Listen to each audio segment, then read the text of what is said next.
Hari ini 18 Oktober 2024 saya kembali membahas XAUUSD ya, teman-teman bisa perhatikan sekalian di sini. Pertama saya akan masuk di Saxo terlebih dahulu, masukin di daily. Di sini kalau misalnya teman-teman bisa lihat totally strong, ini sudah dailynya bullish.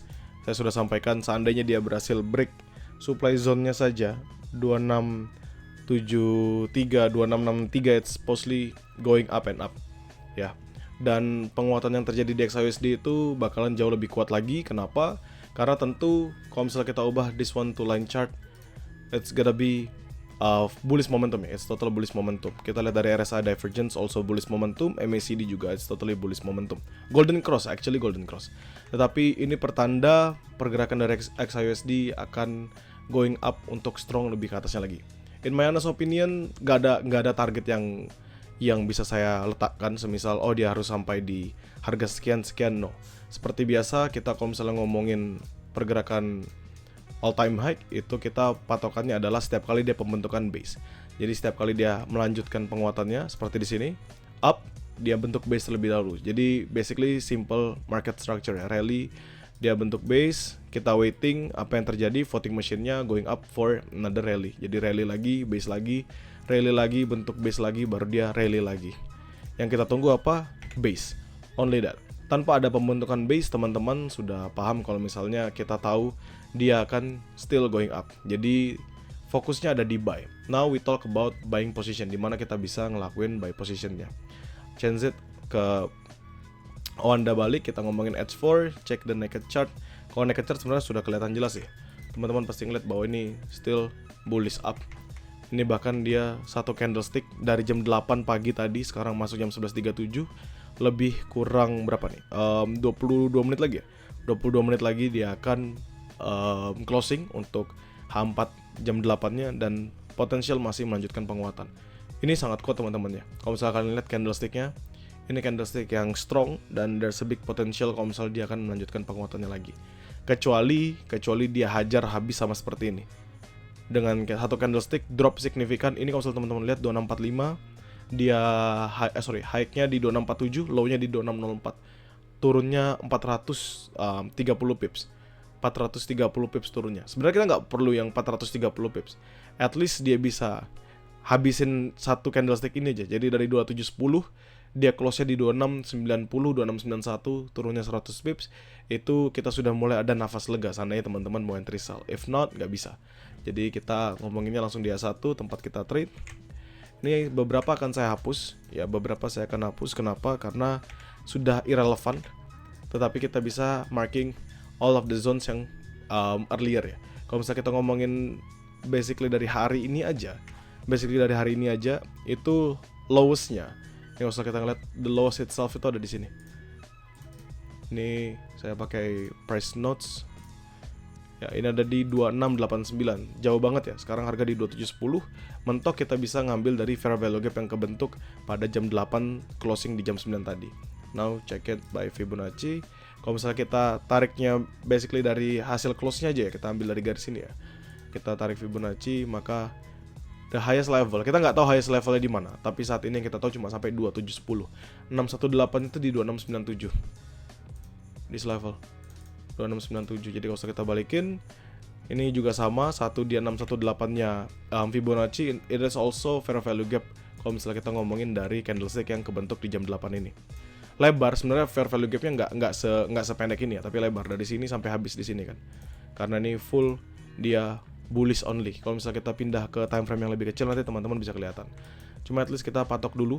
Ini ada di 2697 ya. Jadi kan 2697 sampai ke 2699. Kalau misalnya kita ngomongin 61.8 sampai ke 50%-nya.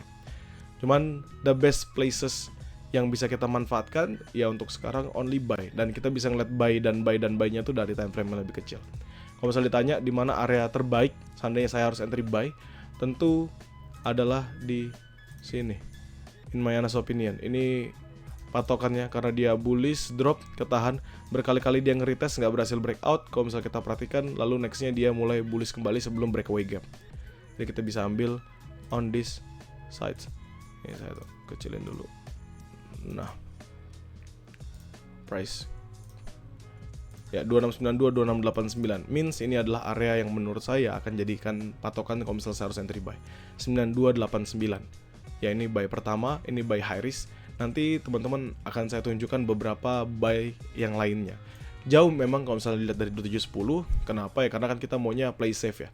Karena kondisi saat ini either dia drop dalam lalu dia lanjut rebound lagi, atau dia nggak ada drop sama sekali teman-teman. Jadi dia hanya akan bergerak naik, naik, dan naik. Kita ngomongin di time frame yang lebih kecil agar teman-teman bisa perhatikan hal yang sama. Nah sekarang ini kan 618 saya tetap patokin ya. Ini kalau kita ngeliat di M5, ya kalau setelah kita ngambil kan 2697 ada di area yang mempertahankan di sini juga nih. Jadi dia bullish, up, ketahan, baru dia berhasil break lagi. Jadi saya patok aja di area bawahnya. Ini area kalau misalnya kita harus buy lebih dulu sebelum dia mencapai area high risk kita. Ini di M5 ya, jadi patokannya time frame kecil LTF. Ini 2698 sampai 2696 supposedly sih. 2698, 2696 basicnya ya 2697 nggak breakout karena 2697 nya kan yang tadi kita patok sebagai area 61.8 nya dari Fibonacci sama fair value gap nya. Jadi this is the first zone 9896 lalu nanti 9289. Kalau misalnya ditanya ada sell nggak, it's actually really hard kalau misalnya saya harus ngomongin sell ya. Kenapa? Memang kalau dari pembentukan ini dia nggak berhasil membentuk new higher high ya. Di sini high, di sini lower high, tetapi lower high-nya ini pun bisa banget dia breakout. Jadi kalau misalnya kita ngomongin sell-nya di mana? Ini kecil banget, 2712 sampai 2711 di sini aja. Ini pun nggak berhasil atau nggak bisa saya jamin dia bisa mempertahankan pergerakannya. Kenapa? Ya karena teman-teman tahu sendiri ini lower time frame, sedangkan ini kan kita hanya ngelihat dalam waktu 9.30 sampai 11.40 which is jam sekarang. Sedangkan kalau kita ngelihat dari awal dia jam 7 itu jauh lebih signifikan pergerakan naiknya. Jadi ya nggak ada bagus-bagusnya kalau misalnya kita mau mempertahankan, oh ini bisa nggak ngesal lagi, bisa kita ngesal lagi. Dijawabnya bisa-bisa aja. Tetapi seandainya dia break sekali aja, dia break di level 2710, dia break 2712, dia break, maka next targetnya sangat amat jauh teman-teman. Jadi dia break this one, pullback sedikit baru dilanjut, ini jauh. Bahkan saya sendiri nggak akan tahu dia mau kemana.